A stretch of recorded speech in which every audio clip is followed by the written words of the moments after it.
Assalamualaikum warahmatullahi wabarakatuh. Saya Julia Isfahan Wildana Frosta, tim 273 dari kelas J Manajemen semester 4. Saya di sini akan menjelaskan tentang materi strategi manajemen rantai pasok. Baik, yang pertama yaitu macam-macam strategi rantai pasok. Di sini ada 3. Yang pertama menggunakan banyak pemasok, yang kedua integrasi vertikal, dan yang ketiga vendor. Jadi yang pertama yaitu menggunakan banyak pemasok adalah perusahaan bekerja sama dengan banyak pemasok untuk satu produk tertentu yang bertujuan untuk mencari pemasok terbaik yang mampu memenuhi permintaan pelanggan atau pembeli. Jadi para pemasok itu kemudian akan saling berkompetisi. Dalam strategi ini perusahaan tidak menarget hubungan jangka panjang atau jangka pendek. Yang kedua yaitu integrasi vertikal. Integrasi vertikal ini yaitu perusahaan akan mengakuisisi pemasok menjadi bagian dari perusahaan sehingga lebih efisien dalam koordinasi dan kontrolnya.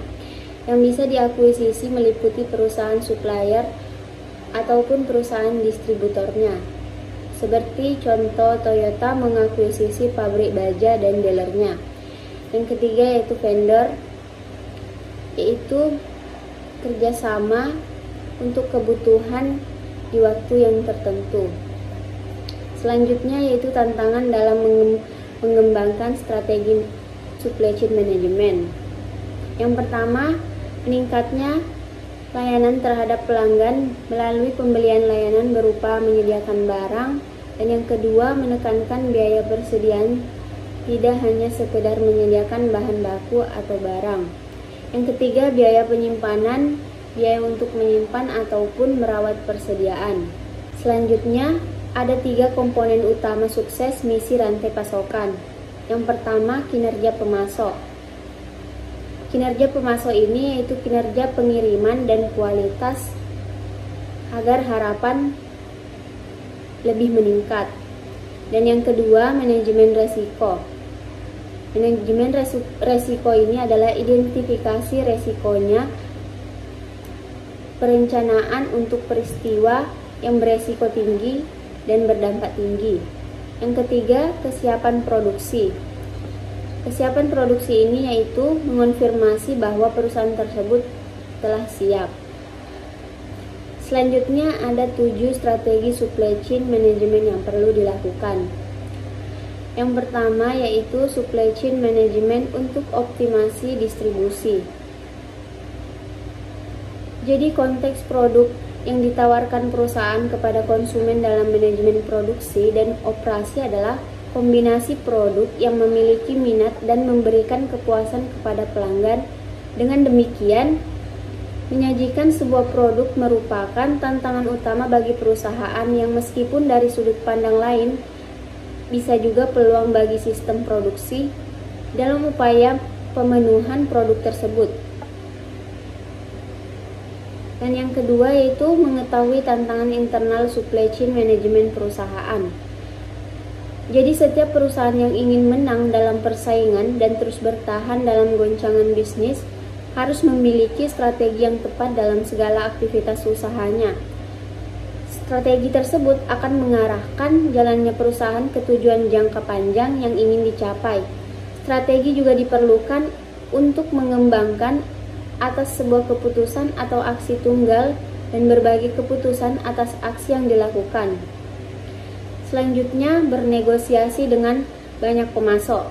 Strategi supply chain management adalah bernegosiasi dengan banyak pemasok. Perusahaan bisa mencari banyak pemasok dan memiliki satu atau beberapa di antara yang memiliki penawaran paling menarik bagi perusahaan. Umumnya, perusahaan akan menjatuhkan pilihan bagi pemasok yang memberikan penawaran rendah. Perusahaan ini juga bisa memutuskan untuk bernegosiasi dengan beberapa pemasok. Tindakan ini untuk mencegah jika suatu hari terjadi masalah terhadap salah satu pemasok dan untuk menjaga agar rantai pasokan tidak terputus. Selanjutnya, mengembangkan hubungan kemitraan. Jadi di sini perusahaan perlu mengembangkan hubungan kemitraan jangka panjang dengan satu atau beberapa pemasok sesuai dengan kebutuhan.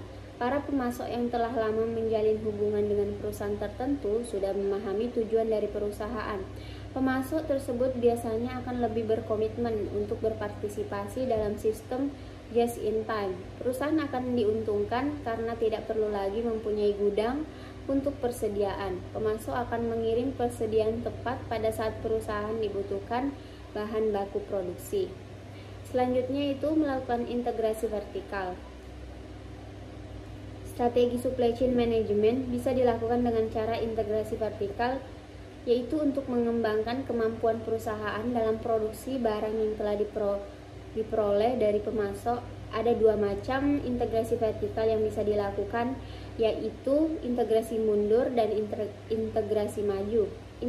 Integrasi mundur ini bisa dilakukan oleh perusahaan untuk membeli bahan baku dari pemasok sehingga bisa membuat barang sesuai keinginan ke konsumen.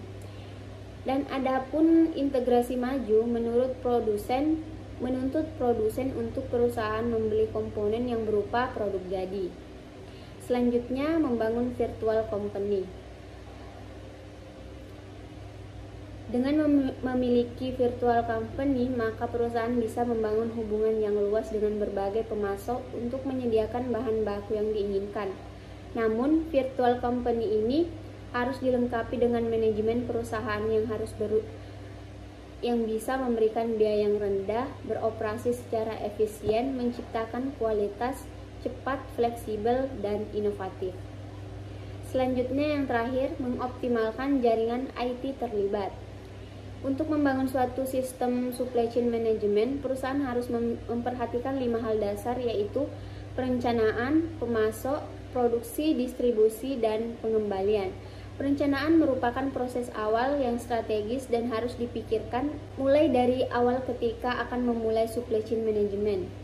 Perencanaan juga menjadi suatu tolak ukur untuk menentukan tingkat efisiensi, harga, kualitas, dan penilaian dari pelanggan.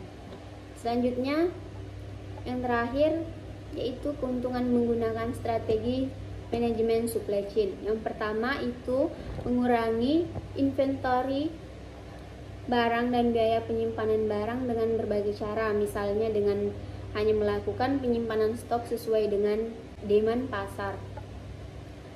Yang kedua, menjamin kelancaran penyediaan barang mulai dari barang asal atau pabrik pembuat sampai kepada konsumen akhir.